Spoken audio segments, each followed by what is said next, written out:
প্রিয় দর্শক, আপনাদের সকলকে জানাচ্ছি এনটিভির নিয়মিত অনুষ্ঠান এই সময়।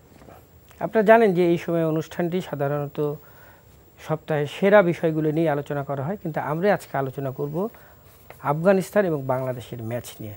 আর এই বিষয়ে কথা বলার জন্য স্টুডিওতে এসেছেন দুজন অতিথি। আছেন ধারাভাষ্যকার শামীম আশরাফ চৌধুরী এবং এনটিভির বিশেষ প্রতিনিধি বর্ষণ কবির। দর্শক, এশিয়া কাপের দুটি ম্যাচই লো স্কোরিং ম্যাচ। মাত্র 127 রানের পুঁজি নিয়ে আফগানিস্তানের বিরুদ্ধে লড়াই করতে নেমে একটা সময় স্পিনাররা ম্যাচটাকে ধরেই ফেলেছিল, কিন্তু 2 জার্দানের ব্যাটিংয়ে শেষ পর্যন্ত আর পেরে ওঠেনি। বাংলাদেশকে 7 উইকেটে হারিয়ে সুপার 4 নিশ্চিত করেছে আফগানিস্তান। আর এ বিষয়ে আজকে কথা বলবো আমাদের অতিথির সাথে। শামীম আশরাফ চৌধুরী, খেলাটা দেখলেন, মানে বাংলাদেশের ব্যাটিং ব্যর্থতার রূপটা কিভাবে ব্যাখ্যা করবেন? ব্যাটিং ব্যর্থতা প্রথম অবস্থায় বলতে হয় যে ব্যাটিং দেখে মনে হচ্ছিল যে কিছুটা বেসিক্স যে জিনিসটা দরকার সেটা তারা ভুলে গেছে। ফুট মুভমেন্টের অভাব রাইট ফ্রম দ্য ওয়ার্ড গো। এনামূলক বিজয়ের দেখলাম, নাইম শেখের দেখলাম, অ্যাক্রস দ্য লাইন খেলার প্রবণতা, সাকিব আল হাসানের মতো ব্যাটসম্যানের কাছ থেকে, হ্যাঁ, যেটা স্ট্রেট ডাউন দ্য উইকেট খেলার কথা, সুইপ করার, বলে ব্যাটের টাইমিংয়ের অভাব। মানে বল খুব বেশি যে কিছু করছিল তা না, বোলারদের কৃতিত্বের চেয়ে ব্যাটসম্যানদের ফেইলিং, এটা আমার নজরে এসেছে। কিন্তু আমার একটা প্রশ্ন হচ্ছে যে নাইম শেখকে যদি আমি বলি, তিনি মুজিবের যে বলটাতে আউট হলেন, তার ব্যাটের সাথে প্যাট এত বড় একটা ফাঁক, তাহলে এই থ্রু আউট দ্য সিজন যে সে একটা আন্ডার 17-19 দল থেকে আসলো, এখানে কি তাদের যারা কোচ ছিল তারা কি তাকে টেকনিক্যালি কোনো ইমপ্রুভ করেনি? মানে আপনি একটা ব্যাটে বলে খেলবেন, আপনার পা তো যেতে হবে। এই পর্যায়ে এসে এই টেকনিক যদি ভুল হয় তাহলে তো যারা শেখাচ্ছে তাদের দোষ দেওয়া যায় না। এটা হলো 16-14 বছর বয়সে ব্যাট প্যাড একসঙ্গে খেলার প্রবণতা, মানে ট্রেনিংটা পাওয়া উচিত। কি মাইন্ডসেট নিয়ে অ্যাপ্রোচটা, অ্যাকচুয়ালি শট সিলেকশনের কথা যখন আমরা বলি, তো শট যখন একটা সিলেক্ট করে বলের গুণগত মান দেখে করতে হয়, এবং বোলারকে সময় করতে হবে, বল রিলিজ পয়েন্টে বলটা কি করবে সেই এক্সপেকটেশনে মোকাবেলা করতে হয়। আমি যদি প্রিমেডিটেটেড শট খেলি, ক্রস দ্য লাইন খেলি, ব্যাটার প্যাডের মাঝখানে গ্যাপ রাখি, বেসিক, আমি যেটা বললাম, বেসিক কয়েকটা মিস্টেক আজকে চোখে পড়েছে। মনে হচ্ছে যে স্কুল বয় ক্রিকেট খেলছে, সরি টু সে দিস, কিন্তু এই লেভেলে এই টেকনিকের অভাব প্রথম অবস্থায় হওয়ার কারণে কিন্তু বিপর্যয়ের সম্মুখীন হয়েছে। মানে গতকাল ভারত পাকিস্তান ম্যাচটা দেখার পর আজকের ম্যাচটা খুবই মানে হাস্যকর মনে হচ্ছে, এই কারণে যে ওই স্তরের সাথে যাচ্ছে না ম্যাচটা। না, অবশ্যই যাচ্ছে না, কিন্তু এক দলের যাচ্ছে না, আরেক দলের তো ঠিকই গেছে। আফগানিস্তান তো ঠিকই তাদের মতো খেলেছে। গণমাধ্যম কর্মীদের চোখে কি লাগলো? সারাদিন মিরপুর স্টেডিয়ামে পড়ে থাকি, বলা হয়েছিল যে এবার বদলে যাবে বাংলাদেশ। অ্যাটলিস্ট সাকিব আল হাসানও বলেছিল যে খেলার ভিতরে কিছু বদল খুঁজে পাবেন, এবং তিনি তার ওপেনার যারা আছেন কার কি দায়িত্ব এটাও বলে দিয়েছেন আগের দিনে। নাইম শেখ কী করবে, ও কি করবে, কিন্তু নাইম শেখকে দেখলাম প্রথম থেকেই তিনি এগিয়ে যাচ্ছেন মারার জন্য। মানে একটা দেশের, আমরা তো গতকালকেও খেলা দেখলাম পাকিস্তান এবং ভারতের, সেখানেও তো মানে দুর্ধর্ষ বোলারদের বিরুদ্ধে ব্যাটিং করেছে ব্যাটাররা, কিন্তু সেখানে তো এইরকম অ্যাপ্রোচ দেখিনি। নতুন আসলে দুদুল ভাই, যেটা কোচ এসছেন মানে কনসালটেন্টের ব্যানারে, শ্রীধরন শ্রীরাম, ওনার কিছু নিশ্চয়ই টিপস ছিল। নাইমকে তো আমরা এর আগে দেখেছি 2019-এ যখন ভারতের বিপক্ষে 81 করতে, তখন তার যে টেকনিকটা ছিল সেটার সঙ্গে বেশ কিছু মডিফিকেশনস তার স্ট্যান্সে আমরা দেখলাম আজকে, যে একটু এগিয়ে এসে বোলারদের উপর চড়া হওয়ার একটা ইঙ্গিত, যেটা আমরা দেখেছি যে ফারুকির একটা ফুল টস তিনি কিন্তু দারুণভাবে মিট আপ করেছিলেন। এটা মনে হচ্ছিল যে হয়তো বা মিস জাস্ট, হ্যাঁ, কারণ তার টাচটা দেখে মনে হচ্ছিল যে উনি ডিটারমাইন্ড, যেটা শামীম ভাই বলছিলেন, ডিটারমাইন্ড যে সব অ্যাটাকিং করবেন। কারণ বাংলাদেশ সেখান থেকে একটা মূল মন্ত্র নিয়ে গেছে, ওখানে গিয়েও ওটাকে খুব মাস্টার করার চেষ্টা করা হয়েছে নেক্সট সেশনে, বিশেষ করে যে বড় বড় শট খেলা প্রথম দিকে, যে যদি আমরা 6 ওভারে 3টা উইকেটও হারাই, গড়ে যদি 7 বা 8 রান হয়, তাহলে হয়তো বা প্রেশারটা রিলিজ থাকবে, আফগানিস্তান আমাদের পেয়ে বসবে না। কিন্তু এখানে দেখলাম যে সেটা আসলে হিতে বিপরীত হলো। একটা মুজিব অনেকদিন ধরেই বোলিং করছেন বাংলাদেশের কন্ডিশন সম্পর্কে, বাংলাদেশের ব্যাটারদের সম্পর্কে, এবং সার্জাতে তারা কিন্তু একরকম অপ্রতিরোধ্য দল, বিশেষ করে সংযুক্ত আরব আমিরাতে তাদের 74 ভাগ হচ্ছিল ম্যাচ জয়ের আপনার রেশিওটা যদি হিসাব করেন। তো তাদের সঙ্গে যখন আপনি ভালো মতো নেগোশিয়েট না করতে পারবেন, সম্মান, মানে ব্যাপারটা হচ্ছিল যে মারতে তো হবেই, মারবেন কোনটা ধরবেন কোনটা সেটা সিলেকশনের দায়িত্ব তো আর শ্রীরাম করে দিয়ে যেতে পারবেন না। এনামুল পৃথিবীর হক কোনো বিজয় কোচই করতে 14 পারবে বল বা 18 বল খেলে 15 রান করে গেছে, 5 রান করে গেছেন।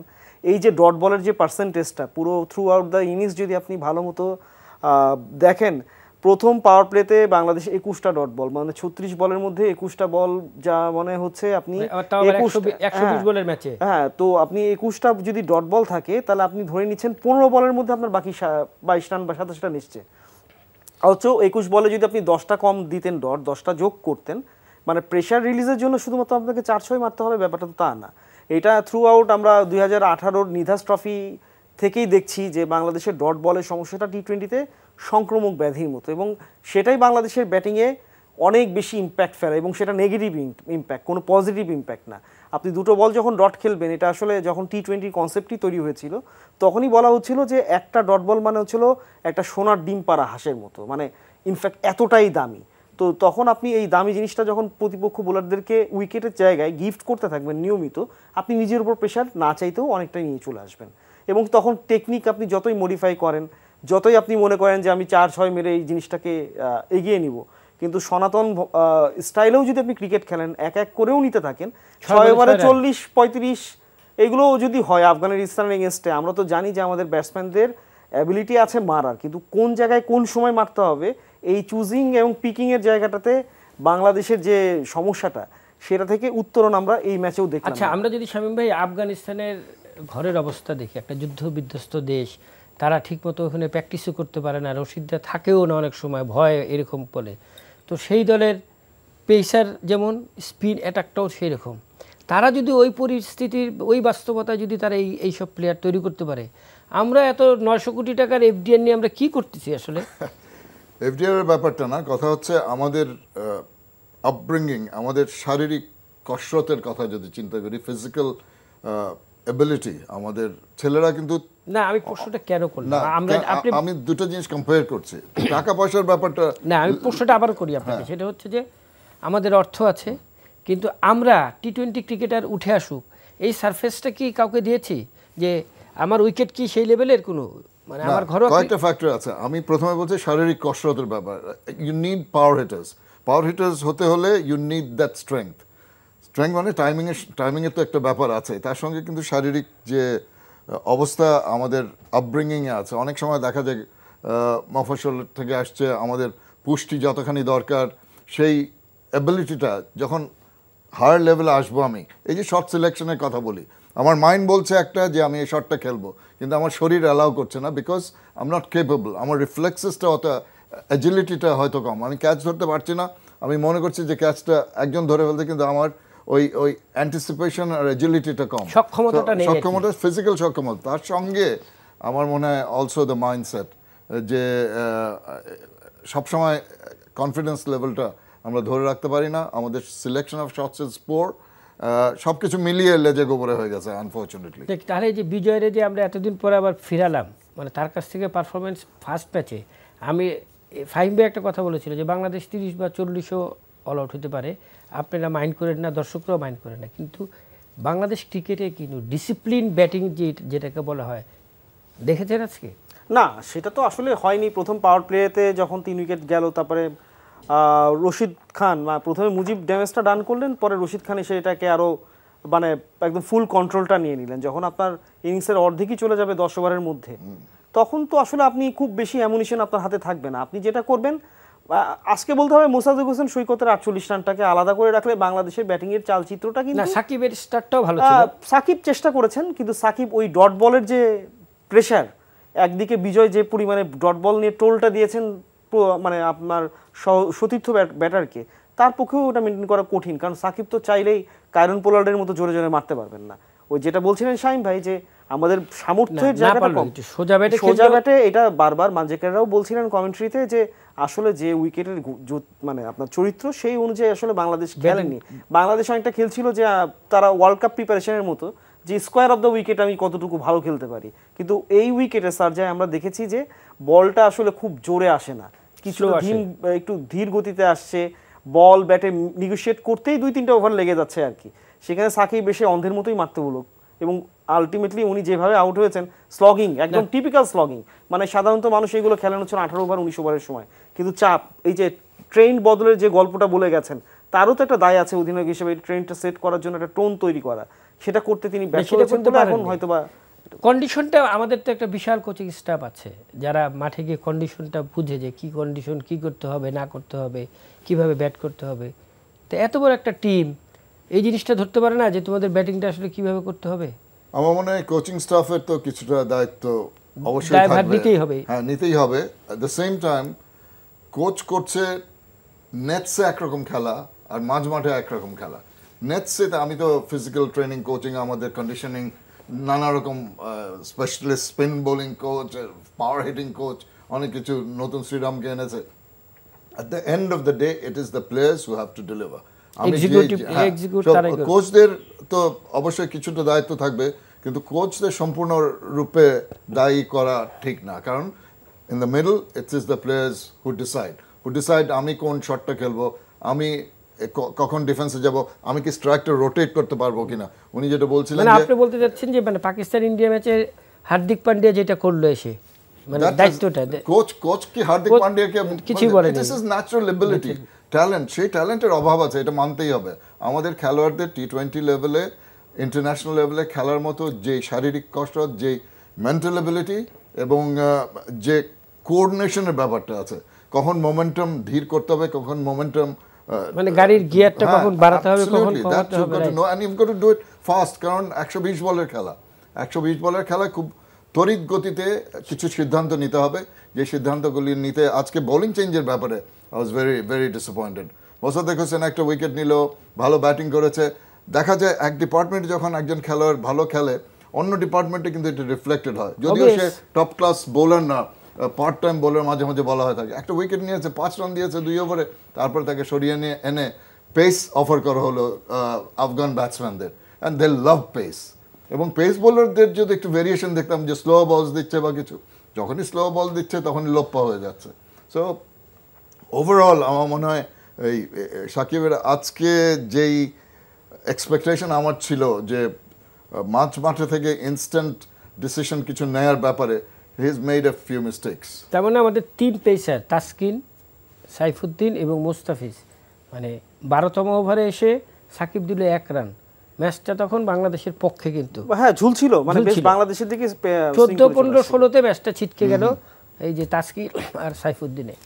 আলটিমেটলি আপনি যদি খুব ভালো মতো দেখেন, আমাদের ওটিস গিবসন যিনি ছিলেন বোলিং কোচ, তার সময় আমাদের বাংলাদেশ ক্রিকেট বোর্ডের আসলে যিনি কর্তা ব্যক্তি, এখন টিম ডিরেক্টরও বটে, খালেদ মাহমুদ সুজনের বড় আক্ষেপ ছিল যে আমাদের তো ইয়র্কারগুলো হচ্ছে না ঠিক মতো। বসন্ত কবির যেই জায়গাটাতে যেতে চাচ্ছি যে ডিসিপ্লিন, মানে বোলিং এবং ব্যাটিং এর বোলিংটা আসলে খুবই, ওই যে যেটা বলছিলাম ওটিস গিবসনের ব্যাপারটা, উনি দিতে পারেননি, ডোনাল্ডো কেন পারছেন না তা তো বুঝলাম না। পুরো ম্যাচে আমি মানে যতক্ষণ ধরে দেখলাম স্ক্যান করছিলাম যে আসলে কি ধরনের বোলিংটা এখন হতে পারে। আমরা দেখলাম মুস্তাফিজকে বাঁহাতি ইয়ের সঙ্গে নাজিবুল্লাহর এগেনস্টে ওকে রাউন্ড দ্য উইকেট আসছে অ্যাঙ্গেল ইউজ করার জন্য। অ্যাঙ্গেল ইউজ করতে গেলে যেটা হয়েছে, ও চেস্ট হাইটে আপনার শর্ট বল করতে গেল, হলো হচ্ছে ওয়েস্ট হাইতে, তো ও তো অনায়াসে এটা আপনার সীমানার বাইরে দিয়ে। হ্যাঁ, আর এইসব পরিস্থিতিতে 7 বছর খেলার পর আপনি জানেন যে আপনার একটা স্লোয়ার ডেলিভারি আছে, আপনি ফুলার লেন্থ বল করবেন, আপনি তো ডট বল দিয়ে প্রেশারটাকে চলমান রাখবেন যাতে একটা 50-50 সিচুয়েশন তৈরি থাকে বা ওটা চলমান থাকে, না হলে তো আপনি এখানে মানে ম্যাচ তো 127-এর পর বাংলাদেশ আলটিমেটলি এই ম্যাচে খুব বেশি দূর ছিল না, যেহেতু ফার্স্টে বাংলাদেশ অনেকগুলো ডট বল আফগানিস্তানের কাছ থেকে আদায় করতে পেরেছে, ম্যাচটা অনেকটা দূর বাংলাদেশ নিয়ে আসতে পারলো শুধুমাত্র ওই কারণে স্পিনারদের হাত ধরে। মুস্তাফিজ কি মোরাললেস আমরা জানি যে তার ওই সামর্থ্য আছে, এই দুবাইতেই 2018 সালের এশিয়া কাপে অসাধারণ একটা স্পেল করে লাস্টের দিকে উনি কিন্তু 9 রানে জিতিয়েছিলেন বাংলাদেশকে, সেখানে সেই মুস্তাফিজকে আজকে আমি দেখতে পাইনি, বা গত বেশ কয়েক বছর ধরেই তাকে দেখা যাচ্ছে না। ইয়র্কার একটা খুব পার্টিকুলার মানে একটা আর্ট, যেটা আপনাকে প্রত্যেকটা পেসারকেই কম আর বেশি রপ্ত করতে হয়, বিশেষ করে সাবকন্টিনেন্টে তো মাস্ট, বা এই এশিয়ান অঞ্চলে, কারণ আমরা জানি যে এখানে খুব দ্রুত বল পুরনো হয় বা সুইংটা অত বেশি থাকবে না, এবং যেহেতু এখানে ন্যাচারালি তার হাতে সুইংও আছে এবং কাটারটা তিনি ভালো করেন, কাটারটা সবাই পড়ে ফেলছে, তাকেও অন্য কিছু করতে হবে যাতে সবাই তাকে নিয়ে গেস করতে থাকে। আপনি যদি সবার কাছে একদম খোলা বই হয়ে যান, তাহলে এই বোলারকে বয়ে বেড়ানোটা আসলে খুব কঠিন ব্যাপার হয়ে যায় অনেক সময়। হয়তো বা মুস্তাফিজ শ্রীলঙ্কার এগেনস্টে আবার ব্যাক করতে পারেন, কিন্তু আজকে তার পারফরম্যান্স, তার বোলিং। আপনি শুধু মুস্তাফিজ, হোয়াট অ্যাবাউট তাসকিন? তাসকিনের গতি, তাসকিন চেষ্টা করেছেন সব। সাইফুদ্দিনের ব্যাপারটা আপনি আসেন, মানে সাইফুদ্দিনকে আমি বলবো যে আসলে তাকে যে প্রতিশ্রুতিমান অনেক রকমের ট্যাগলাইন আমরা গণমাধ্যম কর্মীরা দিয়ে থাকি, তার ইনজুরির সঙ্গে সঙ্গে এই ট্যাগলাইনটা খসে পড়ে অনেক আগে হারিয়ে গেছে। এখন তার যে ক্যারিসমাটা ছিল ঢাকা প্রিমিয়ার লিগে বা বিপিএলে তিনি যেভাবে বোলিং করেন, তার ধারে কাছ দিয়েও যাচ্ছেন না। ডেভিড মিলারও তাকে 5টা ছক্কা মেরেছেন, সেখান থেকে তিনি ফেরত আসার চেষ্টা করেছেন, তারপরও তিনি 4টা ছক্কা খেয়েছেন। মানে নিয়মিতই তিনি বাংলাদেশের রানের ব্যারেজে আসলে ওই ইয়েটা মানে যেটা হয় আর কি, তিনি লিক করছেন। এটা আলটিমেটলি বাংলাদেশের ক্রিকেটে যে কেমিস্ট্রিটা তাকে তার মানে কেমিস্ট্রি আনার জন্য তার উপর ডিপেন্ড করে ক্যাপ্টেনরা। রিয়াদও করতেন বা সাকিব করা শুরু করেছেন, সেটা হচ্ছিল তিনি ভালো বোলিং করেন, স্লোয়ার মারেন এবং ইয়র্কারটা ইফেক্টিভ। সেটা তো আমরা আজকে সেভাবে দেখলাম না। না ভিডিও অ্যানালিসিস করলে তো এখন পৃথিবীর সবাই জানবে, তারপরও সবাই আপনার অ্যানালিসিস করবে, কিন্তু তার মধ্যেও কি আপনি সফলতা পাচ্ছেন না? কারণ আপনি যখন সফল হবেন, আপনি তখন আপনার দুর্বল জায়গা নিয়ে কাজ করবেন না। একটা ইনজুরি থেকে উঠে আসার পর আপনি যে এফোর্টটা দিবেন, সেটা আমরা প্রথম দিকে দেখলাম নবীকে আপনি দুর্দান্ত একটা বলে আউট করেছেন, মানে নবী একটা বোকার মতো আউট হয়েছেন। যদি আমরা সেটাকে আবার ওইভাবে পোর্ট্রে করতে পারি যে তুমি একদম অ্যাক্রস দ্য লাইন এসে একদম পুরো স্টাম্পটা গার্ড দিয়ে, তার মানে তার অভিজ্ঞতার সঙ্গে এটা যায় না, বাট আউট তো আউট, এবং বাংলাদেশ খুব ভালো মতো উইকেটের মাধ্যমে। শামীম ভাই, আমরা গতকাল যে প্রথম ম্যাচটা দেখলাম, সেখানে ভুবনেশ্বর হার্দিক পান্ডিয়াকে দেখলাম যে তারা শর্ট পিচ বল দিচ্ছে হাইটের উপরে, সেখানে পাকিস্তানের প্লেয়াররা হুক পুল করতে গিয়ে আউট হলো। তো মানে ওয়েল প্ল্যান নিয়ে তারা মাঠে নামলো যে ওদের দুর্বলতা কোন জায়গায় কি, মানে অ্যাকর্ডিং টু তাদের প্ল্যানিং যায় ওই জায়গায় বল ফেলতে। এখন প্ল্যান করা, প্ল্যান ইমপ্লিমেন্টেশন করা, that is the difference, that is the difference in quality of players. এটা মানতেই হবে, ভালো আর খারাপ। হ্যাঁ, আমি চিন্তা করব এক জিনিস, আমার সক্ষমতার কথা যেটা বললাম, যে আমি বল করব ওয়াইডেস্ট ইয়র্কার। একটা ইনস্টেন্স বলি যে ওমর জাই লাস্ট ওভার যে বল করলো, প্রথম ওভার তার 20তম ওভারে তার প্রথম ওভার বল করছে, look at the accuracy. Last বলে মোসাদ্দেক রিচ করতে পারলো না, কিন্তু জাস্ট লাইন বরাবর গেল। এই যে ওয়াইডেস্ট বল, ওয়াইডেস্ট ইয়র্কার করার ব্যাপার, তাসকিন একবার 4-এর বাড়ি খেলো, চেষ্টা করলো ওয়াইড করার জন্য, ওয়াইডেস্ট করার জন্য, ওয়াইড হয়ে গেল। একবার সাইফুদ্দিন করলো আর একবার মুস্তাফিজ করলো। এই নিয়ন্ত্রণটা আমার মাথা বলছে যে হ্যাঁ, আমার এখন যেহেতু আমি একটা 4-এর মার খেয়েছি, আমি একটা ওয়াইডেস্ট ইয়র্কার করি, কিন্তু করতে যেয়ে আমি ওয়াইড অফ দ্য ক্রিজ করে একটা এক্সট্রা বল দিলাম, একটা এক্সট্রা রান দিলাম। সো এইসব জিনিসগুলো কিন্তু in the long run it ads up. যেমন ডট বল খেলতে খেলতে খেলতে রোটেশন অফ স্ট্রাইক না থাকার কারণে চাপ সৃষ্টি হয় ব্যাটসম্যানের উপর, তারপরে আমি একটা আনঅর্থোডক্স শট খেলতে যে আউট হয়ে যাচ্ছি, রিস্কি শট খেলতে যে আউট হয়ে যাচ্ছি।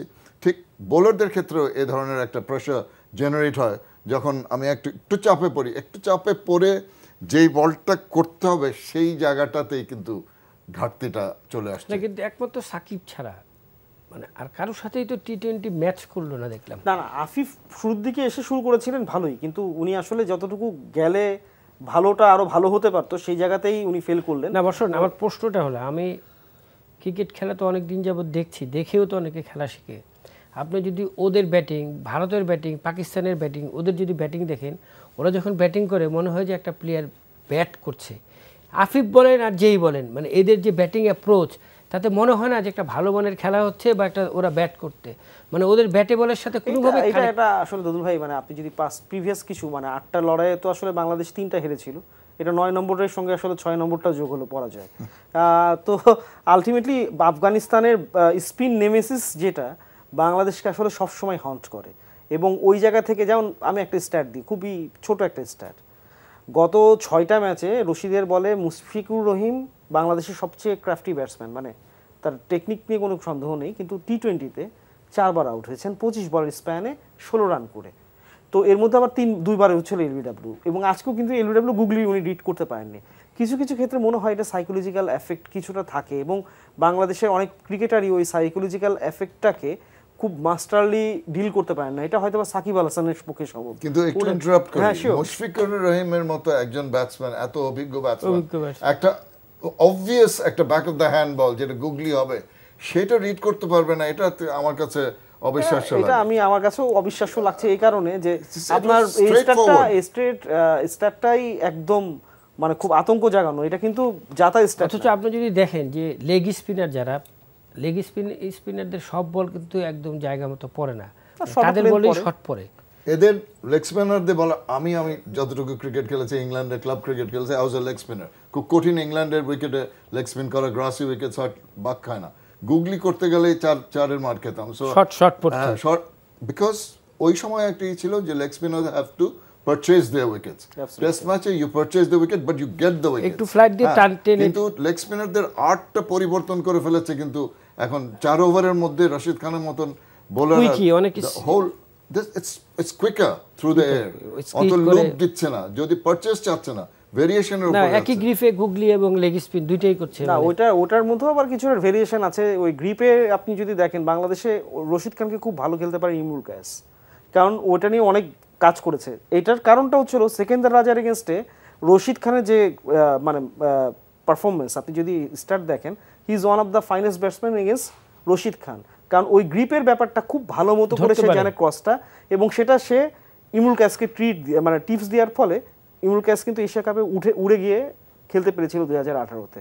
মানে এইসব ছোট ছোট টিপস অ্যান্ড বিটস আছে, এগুলোতে হয়। কিন্তু আপনি তো আসলে রশিদ খানকে প্রতিদিন খেলছেন না, কিন্তু তাকে তো আপনি ছায়া দেখেন। আমরা তো নেটে একজন বোলার দেখলাম, কিন্তু উড়িয়ে নিয়ে গেল বোলার শেষ মুহূর্তে। এতদিন যখন এখানে ছিল তখন সে কি প্র্যাকটিস করেছিল টিমের সঙ্গে? That is my question. I'm not sure. Maybe you have done. I have seen net bowler হিসেবে রিশাদকে নিয়ে গেছে, কিন্তু রিশাদ আগে ওইভাবে তো আমরা লেগ স্পিনের এগেইনস্টে ওরকম ভাবে দেখিনি, করছে ক্যাজুয়ালি। শ্রীরাম 3 দিন প্র্যাকটিস করলো, রিশাদকে দিয়ে 3 দিন প্র্যাকটিস করলে কি রশিদ খানকে? যাই হোক, আমরা হারলাম, এটার কথা অনেক একটু আফগানিস্তানকে ক্রেডিট দিতে হয়। টানা 2টা ম্যাচ দেখলাম, ক্লিন সুইপ করলো। মানে নতুন চ্যাম্পিয়নের কথা সাকিব আল হাসান বলেছেন, তো মানে আসলে তারা potential candidate for the championship of Asia cup. মানে এই মুহূর্তে যেহেতু তারা ফার্স্ট দল হিসেবে already qualified for the super 4, তো ভারত পাকিস্তান আমরা ধরেই নিচ্ছি যে যাচ্ছে, এন্ড 4th প্লেসের জন্য বাংলাদেশ শ্রীলঙ্কা লড়বে। তার মানে বোঝা যাচ্ছে আফগানিস্তান তাদের জায়গাটা খুব শক্তিশালীভাবে দখল করে রেখেছে। অন্তত এই মুহূর্তে তারা বলতেই পারে যে তারা ফাইনাল খেলার জন্য মানে চোখ রাঙাচ্ছে, এটা নিয়ে কোনো সন্দেহ নাই। বাংলাদেশের সাথে শ্রীলঙ্কার ম্যাচটা এখন তো বাঁচা মরার একটা লড়াই, যদি সুপার 4-এ যেতে হয় তাহলে জিততেই হবে।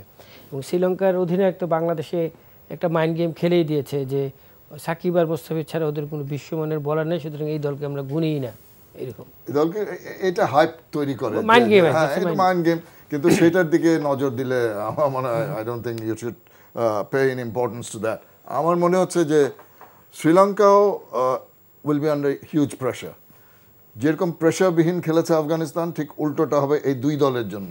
দুইজনে বাঁচা মরার লড়াই যেহেতু বলা হচ্ছে, অন দ্যাট পার্টিকুলার ডে কে ভালো খেলে, শ্রীলঙ্কার যে ধরনের ক্যাপাবিলিটি আছে বাংলাদেশের আমার মনে হয় সেই ধরনের ক্যাপাবিলিটি আছে। কে ক্লিক করে অন দ্যাট পার্টিকুলার ডে, ভাগ্য কার জন্য একটু প্রসন্ন হয়। কাট করতে যে ক্যাচও হতে পারে, জোরে কাট করতে গেলে 6ও হতে পারে। না, আমার কথা হলো যে বাংলাদেশ ধরেন জিতলে সুপার 4-এ গেল, কিন্তু আমাদের যেই ব্যর্থতাগুলো আছে, ঘাটতিগুলো আছে, সেই জায়গাগুলো নিয়ে কাজ করা উচিত। খুব দ্রুত কি টার্নঅ্যারাউন্ড করানো যাবে? এই 2 দিনের মধ্যে আপনি ওই ঘাটতিটা বা পুষিয়ে নেওয়াটা খুব কঠিন।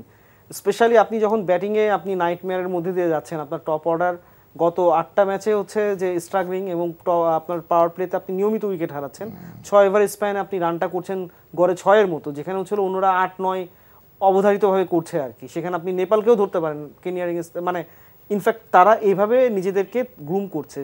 আসলে বাংলাদেশের মানে T20 টেম্পোটা এখনো পর্যন্ত আমাদের টপ 3 ধরতে পারেনি। এটা 6 ওভারের প্যাচটাও ধরতে পারেনি, শেষ 5 ওভারেরটাও না।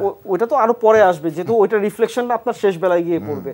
আপনি আমরা তো মানে যেটা আমি শুনেছি এখান থেকে বসে, যে প্ল্যানটাই এরকম, 6 ওভারে 3 উইকেট যদি যাক, আমাদের 40 অড রানস থাকতে হবে। মানে that was the unique plan. মানে এটা কিন্তু খুব ইজি একটা প্ল্যান। 3 উইকেট যাচ্ছে ঠিকই, কিন্তু রানটা হচ্ছে 20-22, তো আপনার 20 রানের যে ডিফারেন্সটা, এটাই কিন্তু দেখেন এখানে যদি 127 না হয়ে 150 হতো বা 45 হতো, এটা হয়তো বা ডিফারেন্ট বল গেম হতে পারতো। মানে বাংলাদেশের ওই 20-25 রানের দুঃখ আক্ষেপ আমরা যুগের পর যুগ দেখে যাচ্ছি। এটাই সমস্যা। আফগানিস্তানের কাছে বাংলাদেশ একবারে উড়ে যাবে, ম্যাচটা কিন্তু বাংলাদেশ ফিরেছিল, কিন্তু আপনার বোলাররা যে কন্ট্রোলটা থাকার কথা, আমি তো বললামই যে আপনার পেসারদের কাছ থেকে বাংলাদেশ 3 জন পেসার নিয়ে খেলিয়েছে। সেখানে আসলে ওই যে শামীম ভাইও বলছিলেন যে হয়তো বা এটা আরো অন্যভাবে নেগোশিয়েট করা যেতে পারতো, বা অন্য কাউকে এখানে নিয়ে এসে একটু মানে রিয়াদও আসতে পারতো। মানে ইউ নেভার নো, কারণ এক্সপেরিয়েন্স তো ম্যাটার করছে। যেখানে আপনার মুস্তাফিজ কাজে আসছে না, সাইফুদ্দিন। মানে শামীম ভাইয়ের কথায় আমি একমত যে সাকিবের ক্যাপ্টেন্সিটা যেভাবে চেয়েছিলাম সেই জিনিসটা মাঠে প্রদর্শিত হয়নি। জাস্ট ওয়ান ম্যাচ, এটা আশা করি যে ঠিক আছে one match, but such a crucial match, তাই না? সাকিব তো আমাদের হিরো, হ্যাঁ, ওর কাছেই তো সবার আমাদের hero। প্রত্যাশাটা সাকিব দেখেই তো আক্ষেপটা। অন্য কেউ হলে এই ধরনের ডিসিশন নিলে এত আলাপ আলোচনা হতো না, তার কাছ থেকে এক্সপেকটেশনটা অনেক বেশি, এবং সেই জায়গায় আমার মনে হয় যে একটু হিসাবে গরমিল হয়ে গেছে। আরেকটা বাংলাদেশের ব্যাটসম্যানদের আরেকটা জিনিস বলা উচিত যে রশিদ, মুজিব এরা তো ওয়ার্ল্ড ক্লাস বোলার, এদেরকে একটু সম্মান দিয়ে খেলা উচিত। যে বলটা ভালো সেটা আমি ওইভাবে খেললাম, যে বলটা রশিদের বলে যদি কেউ ওয়েট করে তাহলে কিন্তু সে 4 ছক্কা মারতে পারবে, বিকজ সে ইভেন 2 বল বাকি ছিল তার স্পেলের, 3 ওভার 4 বল, তখন মাহমুদুল রিয়াদ এগেইনস্ট একটা স্লগ সুইপ করার চেষ্টা, দুটো বল লেট হিম গো। সাকিব যখন ভালো বল করছিল, চতুর্থ ওভার আসলো, কোনো ব্যাটসম্যান তাকে মারার চেষ্টা করে নাই। Shakib play him out, you see এক রান জাস্ট ট্যাকটিক। এক রান জানে যে সাকিবের চতুর্থ ওভারে 1 রান দিল আমরা এটা পুষিয়ে নিতে পারবো পরবর্তীতে, কিন্তু আমাদের রিয়াদ আনফরচুনেটলি এত ভালো, মোটামুটি ভালো খেলার পরেও he just selected the wrong shot to play. তো এই জায়গাগুলিতেই তো পার্থক্যটা করে দেয় দলের মধ্যে, দুই দলের রং টাইমিং টু প্লে। তাহলে বাংলাদেশের পরের ম্যাচটা কি হতে পারে? পরের ম্যাচ তো আসলে এখন অনেক রকম অ্যানালাইসিস আমরা করবই, ইনফ্যাক্ট যেহেতু তারা জায়গাটা করে দিয়েছেন, ডট বলের ব্যাপারটাও চলে আসবে। একই সঙ্গে আপনার শ্রীলঙ্কাতেও বেশ ভালো ভালো স্পিনাররা আছেন, বাংলাদেশেও বেশ কয়েকজন স্পিনারকে আবার খেলতে হবে। তা ওদের পেসাররা, শ্রীলঙ্কার পেসাররাও কিন্তু কম যাবেন না। কিন্তু বাংলাদেশের আবার যদি দেখেন সাম্প্রতিক ধারাবাহিকতায় শ্রীলঙ্কার এগেইনস্টেই তাদের পারফরমেন্সটা ভালো, মানে একদম ইভেন শুরু থেকেই। হ্যাঁ, এবং এশিয়া কাপে মানে আমরা গত ওয়ার্ল্ড টি20তেও মানে যদি লিটন দাস ওই সময় ক্যাচটা না ফেলতেন হয়তোবা ওই একটা ম্যাচেই বাংলাদেশ জিততে পারতো, ওয়েস্ট ইন্ডিজের লাস্ট ওভারের ওই আনফরচুনেট ইনসিডেন্টটা বাদ দিলে। তো এইখানেও হয়তোবা ওই ব্যাক অফ মাইন্ড বাংলাদেশ ওই ইন্সপিরেশনটা নিয়েই কাজ করবে। কিন্তু দিন শেষে শ্রীলঙ্কা যেহেতু ব্যানার হোস্ট টিম, তারাও চাইবে যে তারা শেষ পর্যন্ত সুপার 4-এ কোয়ালিফাই করুক, এবং শেষ পর্যন্ত কতদূর পর্যন্ত তারা যেতে পারে। ধরে নিলাম আমরা সুপার 4-এ কোয়ালিফাই করলাম, বাংলাদেশের টি20-র যে ঘাটতিটা সেইটা নিয়ে বোর্ডের আসলে ভাবা উচিত কিনা যে বাংলাদেশের ক্রিকেটটা কেন যেন মনে হচ্ছে যে আমরা যদি সুপার 4-এ কোয়ালিফাই করি তাহলে বোধহয় অ্যাচিভমেন্টটা হয়ে যাবে। Achievement, right, that will be target. আমরা তো হ্যাঁ ফাইনাল 4-এ জায়গা করে নিয়েছে, ডাজন্ট ম্যাটার হাউ ইট ওয়াজ ডান। এখন শ্রীলঙ্কার সাথে 1 রানে জয়লাভ করতে পারি, কোনো মতে পার হয়ে যেতে পারে, কিন্তু ইট ডাজন্ট অগার ওয়েল। কিন্তু আজকের ম্যাচের শুরুর আগে আমি কনফিডেন্স ছিলাম যে বাংলাদেশ আফগানিস্তানের থেকে বড় দল এবং বাংলাদেশ ম্যাচটা জিতে যাবে। না, টি20তে তো আসলে বাংলাদেশের চেয়ে আফগানিস্তান ফার ফর্মিডেবল সাইড। ঘটনা হলো যে পরিসংখ্যান দিয়ে সবকিছুর বিচার হয় না। টি20 ম্যাচটা হলো ইভেন ডে, যে ওই দিন ভালো খেলবে সেই জিতবে, সে আফগানিস্তান হোক আর ওমান হোক আর হংকং হোক, দিনটা যার ম্যাচটা তার। দিনটা হয়তো বাংলাদেশের কোনোভাবেই ব্যাটসম্যানরা হতে দেন নাই, সেটাও একটা ব্যাটিং ব্যর্থতায় ক্রাইসিসটা। দিন শেষে রানটাই আসলে বড় সমস্যা হয়ে যায়। আমি তো বললাম যে আপনার আলটিমেটলি গত কয়েক যুগ ধরেই আমরা ওই 15-20 রানের আক্ষেপ নিয়ে অনেক গল্পই শুনেছি, এবং অনেক আক্ষেপের এমন কোনো প্রেস কনফারেন্স নাই আমরা 10-15 রানের বা 20 রানের ঘাটতির কথা শুনিনি। এমন মানে হয়তো বা আউট অফ 10 আমরা 7 বারই এরকম কথা শুনি। বসন্ত কবির, একটা বিষয় আপনি তো প্রতিদিনই অ্যাসাইনমেন্ট নিয়ে মিরপুরে যান, সেটা হচ্ছে যে টি20 ক্রিকেটে শুধু ব্যাট আর বলের লড়াই না, এখানে ফিল্ডিংও একটা বিষয়, মানে 3টা ডিপার্টমেন্টের। সেই জায়গায় বাংলাদেশে তো অনেক দিন ধরেই চেষ্টা করছে, কিন্তু ফিল্ডিংটা আরও আপডেট করতে পারছে। জিম্বাবুয়ে সিরিজটা ডিবাকালো যদি আপনি ভালো মতো দেখেন, সেখানে ফিল্ডিং কিন্তু 50% দায়ী। বাংলাদেশের ব্যাটিং বোলিং অবশ্যই খারাপ হয়েছে বা প্রত্যাশা মাফিক হয় না, ব্যাটিংটা কোনো রকম ওয়ানডে সিরিজে হয়েছিল বটে, কিন্তু আপনি যদি খুব ভালো মতো অ্যানালাইসিস করেন, আউটফিল্ডে বাংলাদেশের যে মানে আপনার ফিল্ডিং, সেটা আসলে আপ টু দ্য স্ট্যান্ডার্ড আমার কাছে কখনো মনেই হয়নি। এবং ক্যাচিংয়েও তো ভয়ঙ্কর দুর্বলতা। আজকেও মাহমুদুল্লাহ রিয়াদ একটা শুরুর দিকে যে চাপটা আরও বাড়তে পারতো, সেটা একটা ক্যাচ ফেলে দিয়েছেন। তো এরকম ঘটনাগুলো ঘটতে থাকলে তো আসলে ধরেন বোলাররা কি করে, এখানে প্রতিপক্ষ এত বেশি অ্যানালাইসিস করে, আপনাকে চান্সই দিবে হয়তোবা একবার দুইবার। আপনি যদি সেই সুযোগটাও আপনি গ্র্যাব না করতে পারেন, তো ওইখানে আপনার কেউ তো বসে থাকবে না। তাও তো বাংলাদেশ যে সুযোগটা তৈরি করতে পারতো বা সম্ভাবনা জাগিয়েছিল, সেটা এক্সিকিউট করতে ব্যর্থ হয়েছে শুধুমাত্র সে মানে আপনার মুস্তাফিজদের মুন্সিয়ানার অভাবটা, মানে এখানে মানে তারা ক্রাফট করতে পারেনি ওইভাবে। আলটিমেটলি বাংলাদেশের এখন কনসেন্ট্রেট করতে হবে শুধু ফিল্ডিংয়ের দিকে অনেকটাই, ক্যাচিংটা একটা বিশাল ব্যাপার। কারণ আমি আপনাকে রেফারেন্স দিচ্ছিলাম 2000 মানে যে ওয়ার্ল্ড টি20তে বাংলাদেশ যে ম্যাচটা শ্রীলঙ্কার কাছে হেরেছে, সেখানেও কিন্তু ওই ফিল্ডিংই দায়ী ছিল, মানে বাংলাদেশ একদম ফিল্ডিংই দায়ী ছিল। অথচ দেখেন ধোনি যখন ক্যাপ্টেন, তখন জাদু বা জাদেজা যে তাকে দলে নেওয়া হয়েছে যে 20-25 রান সেভ করার জন্য, এবং বলেছে যে স্পেশালিস্ট ফিল্ডার, হ্যাঁ ফিল্ডার, যে আমার 20-25 রান মানে একটা উইকেটের থেকে এই রানটা সেফ অনেক, এবং সে এখন নিয়মিত ওই দলের অলরাউন্ডার। এক সময় সঞ্জয় মাঞ্জরেকর বলেছিল রবীন্দ্র জাদেজাকে বিটস অ্যান্ড পিসেস প্লেয়ার, সেটা বলে প্রায় সঞ্জয় মাঞ্জরেকরের চাকরি চলে গেছে, বয়কটই প্রায়। And he is now proved his worth. সে যেসব স্ট্রাইক সেদিন দেখলাম একটা স্ট্রেট ডাউন দ্য উইকেট, এটা অসাধারণ। দিস আর দ্য লিটল নোয়ান্সেস আমাদের যেগুলো মিসিং। হার্দিক পান্ডিয়ার মতো প্লেয়ার হয়তো পাবো না, কিন্তু একটু না আপনি দেখেন ঋষভ পান্তের মতো প্লেয়ারকে বসিয়ে হ্যাঁ জাদেজাকে খেলালো, মানে ফিল্ডিং, আউটস্ট্যান্ডিং ফিল্ডার। ফিল্ডিং এর কথা যেটা বলছিলাম, আমি একটু আগে বলছিলাম যে আমাদের শারীরিক সক্ষমতার একটা ব্যাপার আছে। ফিল্ডিং এর একটা one of the most essential ingredients হচ্ছে অ্যান্টিসিপেশন। আমার ব্যাটসম্যান শটটা খেলার আগেই আমার মোটামুটি আইডিয়া করতে হবে যে বলটা এখানে যেতে, আমি দুই পা অ্যাডভান্টেজও নিতে পারি, আমি 10 গজ যেতে পারবো কমফোর্টেবলি, কিন্তু আমি যদি বল মারার পরে আমি এটাকে চেজ করি then will be difficult to reach. এটা শুধু গ্রাউন্ড ফিল্ডিং এর ব্যাপারে বললাম। এবং ক্যাচ তালুবন্দি করার যে ট্যাকটিক্সগুলো আছে, অনেক সময় দেখা যায় রিভার্স কাপ যেখানে করার কথা সেখানে নিচে পড়তে দিচ্ছে, লাস্ট মোমেন্টে বলের কোন জায়গায় ড্রপ করবে, যে ট্র্যাজেক্টরি বলটা কোথায় আসবে। হ্যাঁ আমি দৌড়ে ঠিক আছে 10 গজ দৌড়ে আসলাম, কিন্তু দৌড়ানোর দরকার ছিল 12 গজ। ওই যে আমার ইনিশিয়াল যে স্প্রিন্টটা দরকার সেটা আমি নিতে পারছি না। শেষ পর্যন্ত মাঝে মাঝে ধরে আটকে রাখার ব্যাপারটা, মাটিতে হাত লেগে বল ছুটে যাচ্ছে, টাম্বল করা যেখানে দরকার, অনেক কিছু মিলিয়ে আমাদের ফিল্ডিং এর অনেক উন্নতি দরকার। অ্যাসোসিয়েট দেশের খেলা যদি আপনি দেখেন, নেদারল্যান্ডসের খেলা দেখলাম, আয়ারল্যান্ডের খেলা দেখলাম, super team. Absolutely physical fitness is so very crucial. আর এরা কিন্তু যখন খেলে যেই লেভেলে খেলুক ওই জিনিসগুলি রপ্ত করতে পারে। আনফর্চুনেটলি আমাদের ওই জায়গাটা আমাদের অনেক ঘাটতি। কিন্তু আমাদের মনে বোর্ডের এইসব বিষয়গুলি নিয়ে আরো ভাবা উচিত। বোর্ড তো আসলে ভাবছেই, অনেক কিছু করছেও, কিন্তু আলটিমেটলি আমি অবশ্যই এখানে আসলে ক্রিকেটারদের দায়ভার দিব, কারণ আলটিমেটলি আপনি যতই গুলে আপনি একটা ধরেন এটা বুস্ট দিলেন যে খাও এনার্জেটিক হবা, সো তুমি এটা ভালো মতো ইয়ে করতে পারবা, খাওয়ার পরে যদি আপনি মানে নিজে থেকে মনে করেন এই জোরটা আমার অটোমেটিকলি আসবে, আমি এটাতে আমার আর বাড়তি কোনো জোর দিতে হবে না, তাহলে তো সমস্যা। আপনি কাকে কতদিন শেখাতে পারেন আর কতদিন পর্যন্ত আপনি শিক্ষা সফরটা করতে পারেন।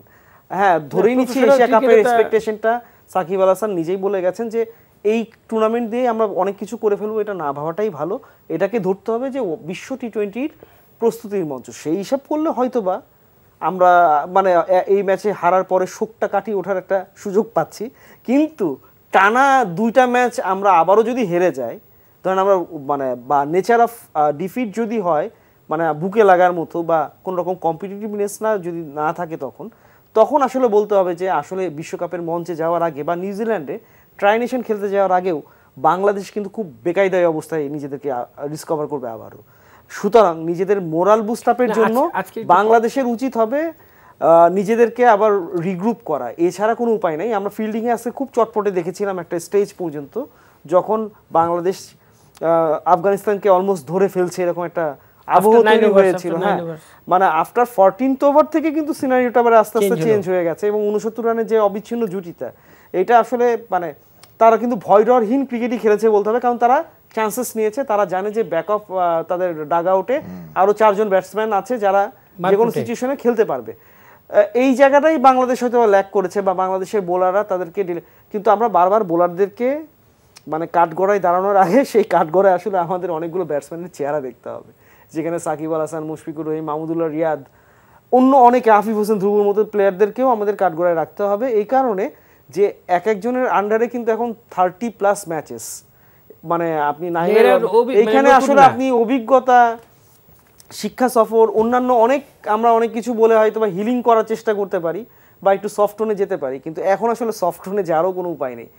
It is now right time to deliver. অনেক তো হলো না, কিন্তু শামীম ভাই, বাংলাদেশের রকিবুল ভাইদের আমলে একজন কোচ ছিল মাস্টার আজিজ, নাম শোনার কথা আপনি দেখেছি আমি। তো তিনি আজাদ বয়েজ, গুলিস্তানের সামনে যে আজাদ বয়েজ ক্লাবটা ছিল, পিছনে ছিল তার কাটা, তো ক্যাচিং প্র্যাকটিস করার সময় তো ওই প্লেয়াররা পিছনে যেত আর কি, তো ও দাঁড় করাতো নাকি তার কাটার পিছনে দিয়ে, বলো সব ওই দিক দাঁড়াও, এবার ক্যাচ নেবে, খুব জোরে জোরে মারতো।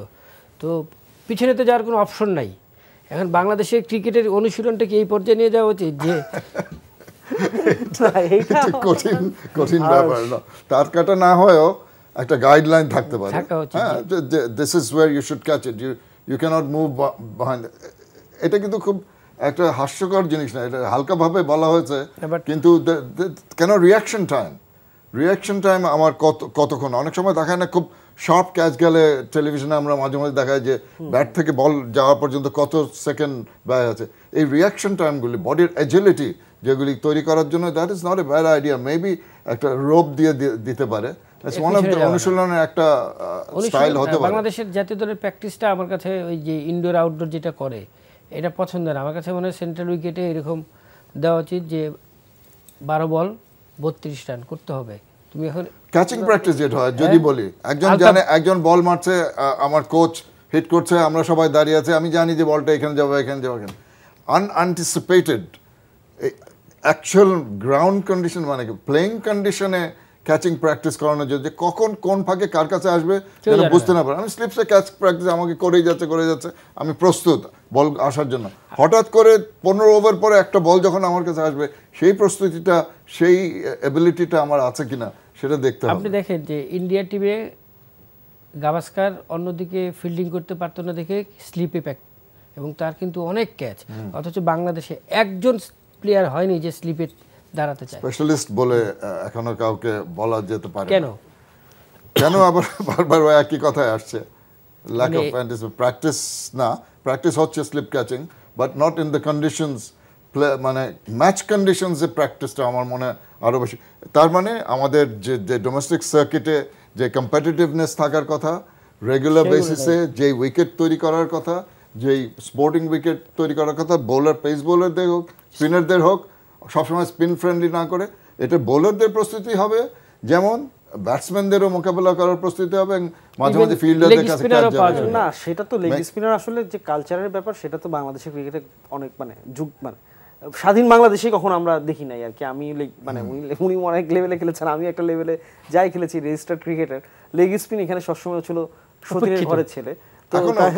এখনো তাই, কেউ কোনো দলে নিচ্ছে না লেগ স্পিনার। মানে আপনার ঢাকা প্রিমিয়ার লিগে আপনি কয়জনকে দেখেছেন লেগ স্পিনার দলে ভেরাতে? একবার বোধহয় একটা লোকাল লিগে একবার বলা হয়েছিল যে কম্পালসরি লেগ স্পিনার, তারপরে তো হারিকেন দিয়ে লেগ স্পিনার খোঁজা হলো, কোনো দলই তো পেল না। না, কিন্তু একটা না ট্যালেন্ট হার্ট করলো, অনেকগুলো প্লেয়ার পেয়েছিল লম্বা লম্বা, বললেন যে এরা ফিউচার লেগ স্পিনার। লম্বা লেগ স্পিনার হতে হবে সেটা কোনো কথা না, লেগ স্পিন তো হাইটের অতটা আর্টের চেয়ে ইটস এ ডিফারেন্ট থিং, রিস্টের কন্ট্রোলের ব্যাপারটা যেখানে আছে। কিন্তু এই লেগ স্পিনারদের সাপোর্ট করার জন্য যে আমাদের ক্লাবগুলোর যে একটু সাহস করে যে একটা লেগ স্পিনার নেই, I M A leg spinner, I was A leg spinner, আমাকে তখন মহড়ারের নেটে ডাকতো, আমি একই গ্রিপে গুগলি দিতে পারতাম, লেগ স্পিন করতে পারতাম। কিন্তু যখন আমি শিখলাম যে এটা গুগলি আর এটা লেগ স্পিন, তখন আমার গুগলি হয় না। আমার যখন গুগলি হতো না তখন আমি অফ স্পিন করার চেষ্টা করতাম। এইগুলো বাট এই এশিয়া কাপে আপনার এই রিস্ট স্পিনারদের যে ব্যাপারটা আমরা বলছি, নিজেরাও তিনজনই হয়তো এখানে রিস্ট স্পিনারই করেছি আর কি এখন দেখছি। তো রিস্ট স্পিনের যে ব্যাপারটা, এটা কিন্তু শ্রীলঙ্কাতে কিন্তু একজনই লেগ স্পিনার প্রতিষ্ঠিত, কিন্তু রিস্ট স্পিনার কিন্তু আরো অনেকেই আছে। এটা একটা বড় সমস্যা হবে বাংলাদেশের জন্য সামনের ম্যাচটাতে। এখন মানে আলটিমেটলি বাংলাদেশের আরেকটা চ্যালেঞ্জ থাকবে, সার্জান মাঠটাতে আসলে ছোট, কিন্তু একটু আউটফিল্ডও স্লো, আবার একই সঙ্গে উইকেটও একটু স্লো, মানে যেটাতে অ্যাডজাস্টমেন্টটা আমি ঠিক জানি না আজকে কেন বাংলাদেশ কোপ করতে পারেনি। এটা ভেরি মাচ ক্রাউড ওয়াইজ তো বাংলাদেশ মনে হচ্ছিল যে মিরপুর স্টেডিয়ামে খেলছে, মানে মিরপুর স্টেডিয়ামেও হয়তো বা এতটা ক্রাউড হতো কিনা সন্দেহ আছে, যে পরিমাণে যে পরিমাণে দর্শক, এবং এটা বাংলাদেশ ক্রিকেট এখানে প্রবাসী বাংলাদেশি যারা খেলা দেখতে গিয়েছিলেন তাদের জন্য খুবই হতাশা, তারা আসলে চেয়ারফুল একটা মুডে গিয়েছিলেন একটা অ্যাটলিস্ট কম্পিটিটিভ খেলা দেখার জন্য। এই যে এই সামনের যে ম্যাচটা আসতে যাচ্ছে বাংলাদেশের জন্য, it will be very very tough one. Charger মাঠের যে চরিত্র বা আপনার যে আবহ, এখানে আসলে যদি বাংলাদেশ নিজেদেরকে অ্যাডাপ্ট না করতে পারে, যেহেতু কন্ডিশনিং করেনি, তারা এখানে গিয়ে খেলেছে বা প্র্যাকটিস করেছে, এখানে আরও কোনো ওয়ে আউট নেই বাংলাদেশকে, মানে সবগুলো আসলে ব্যারেল দিয়ে গোলাগুলি করা ছাড়া, এখানে আপনার অল আউট খেলা ছাড়া, বা আলটিমেটলি প্ল্যান্ড ওয়েতে আপনাকে অল আউট খেলতে হবে। অল আউট মানে হচ্ছে 10 ওভারে 100 করে অল আউট হওয়া না, যেটা আজকে ইন্টেনশন ছিল। ফার্স্টের দিকে আমরা 2 ওপেনারকে দেখেছি, মানে এক ওপেনারকে দেখেছি, সাকিবকে দেখেছি। ইন্টেন্ট মানে হচ্ছে আমি বারবার মারবো, ব্যাপারটা তা না। আমার কাছে এই জিনিসটা ভালো লাগে না, this is not a cricket. মানে আপনি যত ভালোই প্লেয়ার হন মানে প্রথম বল থেকে আপনি পৃথিবীর বড় বড় দলগুলোও কিন্তু এরকম ক্রিকেট খেলে না, তারা মারে খারাপ বলটাকে মারে এবং আপনাকে প্রত্যেক বলে এগিয়ে যেতে হবে। না ওই ইন্টেন্টের ব্যাপার, ওই অ্যাডাপশনটাই একটা বড় ব্যাপার। এখন ইন্টেন্ট আমি দেখাতে গিয়ে আমি উইকেটটা বিলিয়ে আসলাম এমন সময় যখন আমার নামের পাশে হচ্ছিল 15টা বল, রান আছে হচ্ছিল 5, এই ইন্টেন্টের আমার দরকার নেই, তার চেয়ে 5 বলে 15 করা যায়। পুরনো প্রথায় চলে যাওয়া উচিত যেখানে কিছু রান উঠতো, মানে আমরা যদি এখনই দ্রুত আবার পিছনের পায়ে চলে যাই তাহলে কিন্তু আবার এই যে নতুন শুরুর যে গল্পটা বলা হচ্ছে এটা আমরা চরিত্রায়নটা দেখতে পাবো না। রাতারাতি সম্ভব না শামীম ভাই, রাতারাতি সম্ভব না। আবার at the same time এটাও বলা যায় যদি এই রোটেশন অফ স্ট্রাইকটা থাকে, এই যে আমরা নিজেদের উপর প্রেশার বিল্ড করছি, rotation of strike it's not very difficult. 4-6 মারার জন্য যে এফর্টটা দরকার, যে বলটা দরকার, শট সিলেকশন দরকার, রোটেশন অফ স্ট্রাইক কিন্তু angle bat finding the right প্লেসে, সফট হ্যান্ডে খেলা, গ্যাপ খুঁজে না, তাহলে তো চাপটা যেটা হচ্ছে 4টা ডট বলে চাপ হলো, আমি মারতে গেলাম, আউট হয়ে গেলাম। কিন্তু 4টা বলে 4টা রান আসলেও তাহলে বা দুটা করে রান আসলেও কিন্তু 4টা রান হয়ে যাচ্ছে। Then you are not forced to go for a risky shot. আপনার মনে আছে কিনা জানি না, প্রণব রয় যেদিন ঢাকা মোহামেডানের হয়ে খেলতে আসলো, ইন্ডিয়ান টেস্ট ক্রিকেটার, তো তখন ফার্নান্দো আবহানির ওই পারের বল, ও যখন বল করছিল তখন সব ফিল্ডার লংয়ে, তাহলে দেখলাম যে ভিতে 1 খেললো, ওরা যখন আবার কাছে মারলো তখন আবার সে জোরে মারলো। এই যে ফুটওয়ার্কগুলো, এই জিনিসগুলো মানে টি-20তেও ভারতের প্লেয়ারদের বেসিক অনেক স্ট্রং, পাকিস্তানরা ন্যাচারাল ট্যালেন্ট, ওদের সাথে তো আমাদের পারা যাবে না, কিন্তু আমাদের তো সেই বেসিকটা গড়ে উঠতে হবে। বেসিক গড়ে ওঠার জন্য মূল মন্ত্র যেগুলোতে আমরা বললাম, ওই জায়গাতে আমরা it has to come from the bottom. এটা আমি তাড়াতাড়ি কাগজ হয়তো আমরা নষ্ট করে ফেলতে পারি, প্রচুর এয়ার টাইমও যেতে পারে, কিন্তু আলটিমেটলি আপনার মানে আমি আবারও বলি যে এটা ক্রিকেটারদেরকেই ডেলিভারেন্সের জায়গা আর অন্য কারো পক্ষে না। আমরা আশা করি যে শ্রীলঙ্কার সাথে আমাদের বাংলাদেশ ঘুরে দাঁড়াক এবং অ্যাটলিস্ট সুপার 4-এ বাংলাদেশ খেলুক, এরকম একটি প্রত্যাশা রেখেই শেষ করলাম আজকের অনুষ্ঠান। প্রিয় দর্শক, আজকের মতো এখানেই শেষ করলাম। এই সময় দেখা হবে আগামীকাল অন্য বিষয় নিয়ে। সেই পর্যন্ত আপনারা সবাই ভালো থাকুন, সুস্থ থাকুন, আর চোখ রাখুন এনটিভির পর্দায়।